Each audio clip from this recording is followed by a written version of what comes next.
Pemirsa, potensi pertumbuhan PT Jasa Armada Indonesia Tbk sangat besar sejalan dengan prospektifnya bisnis perseroan. Kita akan membahas jurus investasi PT Jasa Armada Indonesia Tbk bersama Direktur Keuangan dan SDM PT Jasa Armada Indonesia Tbk, Rizky Pribadi Hasan. Selamat pagi Pak Rizky. Selamat pagi Mbak Cakri.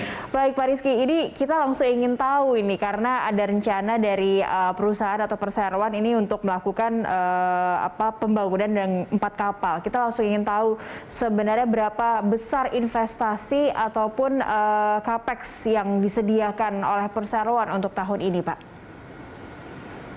Baik, terima kasih atas pertanyaannya. Jadi kalau dilihat dari rencana kita, sebenarnya rencana kita adalah terus melakukan ekspansi.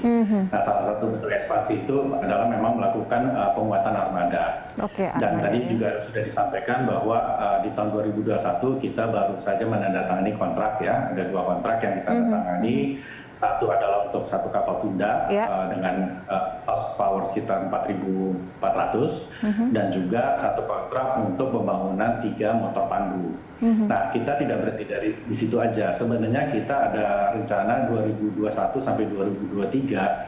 Sebenarnya kita akan melakukan penambahan juga 2 kapal tunda lagi. Saat ini masih dalam proses lelang. Jadi belum berkontrak ya. Kita harapkan dalam kuartal pertama ini bisa kita lakukan penandatanganan kontrak. Jadi singkat kata untuk tahun 2021 sampai 2003 penambahan kapal kita tuh adalah sebanyak 6 buah, 3 kapal tunda dan 3 motor pandu, di mana 4 kapal sudah berkontrak, 2 masih dalam proses pelelangan. Nah, kalau dilihat dari total capex, total investasinya kurang lebih angkanya adalah sebesar 250 miliar. Angka ini termasuk juga investasi kita di bidang teknologi. Memang tidak besar, tapi kita juga ada porsi untuk investasi di bidang teknologi. Demikian. Baik. Untuk sumber dana dari capex sendiri ini dari mana saja, Pak? Selain tadi ada investasi juga begitu, seperti apa gambaran dari sumber dana capex yang dibutuhkan? Karena ini pasti nilainya juga besar untuk 4 kapal baru penambahan armada ini. Betul. Jadi kalau dari sumber dananya, kita saat ini masih mengandalkan dari dana internal. Kami memiliki posisi kas sampai dengan akhir tahun ini kurang lebih sekitar 648 miliar, di mana di dalam 648 miliar itu terdapat sisa dana IPO kurang lebih sekitar 165 miliar. Jadi singkat kata ini kita sumber pendanaan masih sebagian besar dari dana internal. Baik, dari dana internal. Dan memang ini penambahan armada ini adalah sebuah timeline yang memang sudah dilakukan oleh perseroan selama ini, atau ada hal lain hingga perseroan berpikir untuk armada harus ditambahkan begitu, dan ini 4 armada dengan kapasitas yang juga mungkin besar begitu nampaknya ya Pak, untuk 1 kapal pandu dan 4 kapal tunda kalau tidak salah tadi ya.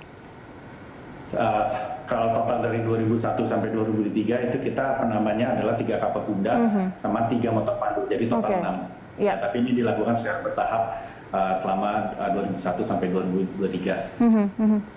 Jadi kalau ditanya kenapa, memang karena kita memang ekspansi, kita meningkatkan pangsa pasar kita, baik itu yang pasar di wilayah operasi Pelindo maupun yang di wilayah operasi non Pelindo. Ya, jadi ini sesuai dengan rencana besar kita. Baik, karena alasan ekspansi itu ya memang dibutuhkan penambahan armada seperti ini. Nah, proses pembangunan dari yang 4 kapal dulu ini sudah seperti apa, Pak Rizky? Jadi kalau tanggal 30 Desember kita baru menandatangani kontrak. Kalau untuk kapal tunda itu rencana penyelesaiannya akan dilakukan kurang lebih sekitar 1,5 tahun ya, 1,5 tahun atau mungkin tepatnya 18 bulan. Mudah-mudahan bisa dilakukan lebih cepat. Kalau untuk motor pandu biasanya itu lebih cepat, berkisar antara 12 bulan sampai 13 bulan. Jadi kita akan melihat penyelesaiannya di akhir tahun ini atau di awal tahun depan. Baik, ini kita awam ya untuk proses pembangunan sebuah kapal begitu, apalagi Bapak ini spesifik kapal tunda dan juga kapal pandu. Secara teknologi ataupun secara teknis ini proses pembangunannya memang menggunakan teknisi ataupun semua kebutuhan dari dalam negeri atau seperti apa Pak? Ini pasti ada spare khusus begitu, apakah yang dilakukan khususnya untuk budgeting atau dana begitu yang dikeluarkan oleh perseroan, atau seperti apa Pak Rizky? Jadi kalau untuk kapal tunda, sebenarnya kami mengacu pada pembangunan 4 kapal tunda yang kami lakukan dan selesai di tahun 2021. Jadi secara spek mirip-mirip dengan yang sebelumnya. Jadi kalau di dalamnya itu ada komponen dalam negerinya, juga ada komponen luar negerinya. Komponen luar negeri biasanya mesin. Ya. Tetapi kami selalu menggunakan perusahaan lokal untuk pembangunan kapal-kapal kami. Nah, kalau untuk motor pandu ini baru pertama kali kita mengadakan pembangunan motor pandu. Tapi tetap juga komponen lokal juga ada. Mungkin juga ada yang dari luar juga ada, tetapi besarnya itu komponen lokal dan kita lakukan juga galangannya atau perusahaan pembangunannya dari dalam negeri. Baik, menarik ya. Dengan bahan baku dan juga teknisi juga diusahakan lebih banyak menggunakan dari dalam negeri. Nah, ini Jasa Armada Indonesia juga sudah merger dengan Pelindo. Nah, benefit-benefit yang saat ini sudah dirasakan oleh perseroan dan kedepannya mungkin dengan merger ini akan ada hal apa lagi yang lebih prospektif begitu Pak untuk kedepannya? Mungkin saya mau klarifikasi, jadi bukan kami yang merger dengan Pelindo, sebenarnya Pelindo 1 sampai 4 yang melakukan merger, di mana kita saat ini merupakan anak perusahaan dari Pelindo, tetapi dengan adanya merger itu dari Pelindo itu membuat suatu subholding, ya subholding yang akan menangani bisnis maritim, port equipment dan jasa-jasa lainnya. Nah, kami akan menjadi bagian dari subholding tersebut. Tadi juga ada disampaikan bahwa suatu perusahaan terbentuk yang namanya PT Pelindo Jasa Maritim, itulah yang nanti akan menjadi atau awal tahun ini sudah efektif menjadi subholding dari PT Jasa Armada Indonesia Tbk. Baik. Nah, ini prospek bisnis ke depannya nanti akan seperti apa Pak? Semakin ekspansif iya, dengan pembangunan penambahan armada juga iya begitu. Apa yang nanti gambaran yang bisa atau yang sebenarnya ada target yang ingin dicapai oleh Jasa Armada ini di 2022 begitu dengan penambahan armada dan juga semakin ekspansif? Jadi seperti telah saya sampaikan bahwa kita mengenal 2 pasar. Ya, pertama adalah pasar dari wilayah Pelindo sendiri. Nah, dengan adanya merger Pelindo ini, dulu kan kita hanya fokus ke Pelindo 2. Sekarang dengan adanya merger ini artinya secara pasar menjadi lebih luas. Khusus hanya yang di wilayah operasi Pelindo, itu satu. Ya. Kedua juga kita dari dulu mengenal atau kita selalu berupaya untuk mengembangkan pasar di luar wilayah Pelindo. Nah, kami di tahun 2018 secara kontribusi pendapatannya aja 3%, tetapi dengan berkat upaya-upaya dan kerja keras kami selama 3 tahun, sekarang kontribusinya sudah mencapai 20%. Jadi di sini kita ada 2 segmen yang memang kita ingin kejar. Satu adalah yang wilayah operasi Pelindo, di mana kami harus melakukan koordinasi dengan subholding kami, dan tapi kedua juga kita tetap akan fokus mengembangkan pasar di luar Pelindo. Baik, ini menarik. Yang di luar Pelindonya akan seperti apa prospeknya ke depan dan apa yang ingin dilakukan lagi begitu oleh perseroan. Kita akan bahas di segmen berikutnya, Pak Rizky. Pemirsa tetaplah bersama kami, Dialog Corporate Action akan kembali.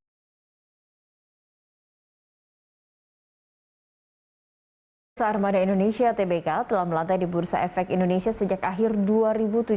Rekan Cikal Multazam akan menyampaikan sejumlah informasinya untuk Anda. Cikal, silakan. Dan juga pemirsa, saham PT Jasa Armada Indonesia Tbk telah menjadi pilihan pelaku pasar sejak pertama kali listing di Bursa Efek Indonesia. Kita simak datanya. Kita simak pemirsa, untuk PT Jasa Armada Indonesia Tbk dengan kode saham IPCM melakukan pencatatan saham pada 22 Desember 2017 berada di papan utama bursa dengan bidang usaha jasa penyelenggaraan dan pengusahaan jasa kapal, penumpang, barang, dan kegiatan jasa terkait dengan kepelabuhanan. Berada di sektor infrastruktur dengan subsektor infrastruktur transportasi, industri, operator infrastruktur transportasi dengan subindustri operator pelabuhan. Selanjutnya kita simak untuk pemegang saham PT Jasa Armada Indonesia Tbk, di mana saham mayoritas atau sebesar 76,89% atau 4,06 miliar dimiliki oleh PT Pelindo melalui PT Pelindo Jasa Maritim. Kemudian sebesar 10,78% dimiliki oleh PT Pelabuhan Indonesia Investama. Lalu sebesar 4% dimiliki oleh PT Jasa Raharja Persero. Kemudian sebesar 0,11% atau maksud kami 1,11% dimiliki oleh PT Taspen. Dan selanjutnya kita simak dimiliki juga oleh PT Multi Terminal Indonesia. Kemudian masyarakat pun memiliki 0,11% untuk saham di PT Jasa Armada Indonesia Tbk. Kita simak saat ini pergerakan saham dari IPCM dimulai pada 7 Juli di 330, kemudian mengalami kenaikan cukup signifikan, pemirsa, di 21 Juli di 444 rupiah per lembar saham, kemudian turun kembali seperti di 7 Juli, yakni di 19 Agustus di 330, naik kembali. Kita lihat cukup fluktuatif pergerakannya pada 2 September di 410, kemudian terjadi tren penurunan di 30 September di 408, kemudian turun kembali di 28 Oktober, dan naik pada 22 November di 342 sebelum akhirnya mengalami tren penurunan kembali. Cakri dan juga pemirsa di 9 Desember di 300 dan menemui titik terendahnya justru di Januari di tanggal 7 2022 dengan Rp294 per lembar saham. Demikian Cakri dan juga pemirsa informasi yang sahabat saya sampaikan, kembali ke Cakri. Baik, terima kasih Cika untuk informasi terkait saham dari IPCM. Kembali bersama Pak Rizky Pribadi Hasan. Pak Rizky, kalau Anda melihat pergerakan saham dari IPCM, apa komentar Anda melihatnya? Apakah ini sudah sesuai di harga penutupan kemarin 294 ini sudah sesuai harganya secara fundamental dari perseroan? Seperti apa, Pak? Oke, terima kasih. Jadi kalau saya lihat sepanjang 2021, kalau saya lihat rata-ratanya ini sebenarnya meningkat dibandingkan tahun sebelumnya. Baik. Meskipun pada penutupan akhir Desember 2021 itu memang kelihatan turun, tetapi sebenarnya kalau lihat rata-ratanya itu tetap meningkat. Jadi sejalan juga dengan harapan perusahaan. Oke, secara harapan perusahaan sudah sesuai tergambarkan dengan harga saham IPCM tadi begitu ya. Nah ini ada pengalihan saham dan Pelindo tetap sebagai pengendali. Apa yang perlu diketahui oleh masyarakat atau para pelaku pasar begitu melihat saham IPCM saat ini?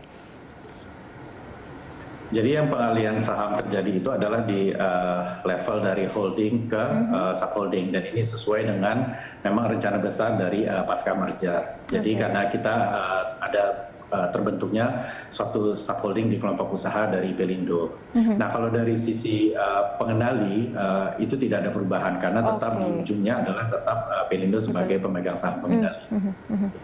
Nah dengan adanya subholding ini harapan kita adalah tentunya dari bisnis kita akan menjadi lebih besar, kita akan menjadi sesuatu kekuatan yang lebih besar, dan harapannya dari sisi usaha juga akan datang lebih besar harapan kami. Baik, lebih banyak dampak positif sebenarnya yang akan didapatkan oleh publik sebagai salah satu pemegang saham atau juga para pelaku pasar begitu pemegang saham IPCM. Baik, Pak Rizky, kita masih ada satu segmen lagi, kita akan lebih membahas akan melakukan apa saja ekspansi selanjutnya begitu oleh IPCM di segmen berikutnya. Pemirsa tetaplah bersama kami, Corporate Action akan segera kembali. Masih bersama Direktur Keuangan dan SDM PT Jasa Armada Indonesia Tbk, Bapak Rizky Pribadi Hasan. Pak Rizky, ini kalau berbicara soal lebih ekspansif lagi, kaitannya juga dengan bagaimana perseroan ini menanggapi digitalisasi begitu. Nah, di industri ini digitalisasi juga menarik. Nah, apa yang dilakukan oleh perseroan begitu Pak? Mungkin pengembangannya yang juga dilakukan atau ada hal-hal yang lebih fokus menggunakan teknologi digital saat ini, apa yang akan dilakukan oleh perseroan? Baik, terima kasih Cakri. Jadi ada dua hal yang kami kerjakan. Satu ini terkait dengan pelayanan. Ya. Jadi more and more kita memang juga akan mengoptimalisasi teknologi. Salah satu contohnya kita melakukan tracking dari kapal-kapal kita. Itu adalah cara kita untuk melakukan perbaikan dari sisi monitoring ya. Nah juga hal yang lainnya dari bidang teknologi adalah proses-proses kerja kita dalam keseharian, misalnya beberapa hal yang masih manual, kedepannya memang kita akan melakukan otomasi. Kayak contohnya hari ini juga saya baru saja membuka suatu project untuk melakukan implementasi dari tracking sistem pembayaran. Jadi hal ini akan lanjut terus. Memang investasi tidak terlalu besar karena kami didukung oleh induk perusahaan kami. Jadi kami melakukan investasi bersama atau memang didukung oleh induk perusahaan kami. Baik, investasi tidak terlalu besar ya, meskipun digitalisasi biasanya di sektor-sektor industri tertentu ini memang menjadi salah satu yang mengambil skop budgeting yang besar begitu di dalam perusahaan begitu Pak. Nah kalau untuk target pendapatan dan laba bersih Persero untuk tahun ini berapa yang sudah ditargetkan? Mungkin dari kacamata laba, jadi kita lihat proyeksi pertumbuhan laba kita itu kurang lebih di atas 10% ya. Jadi sama dengan tahun 2021 kita juga menargetkan kenaikan laba bersih di atas 10%, di mana dengan sampai September 2021 kenaikan laba bersih kita bahkan lebih daripada apa yang kita sasarkan.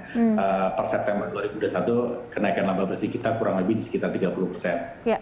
Baik, ini juga sudah sejalan dengan target 2022 akan ada penambahan armada hingga total 6 atau gambaran lainnya yang kira-kira sudah ditargetkan oleh perseroan.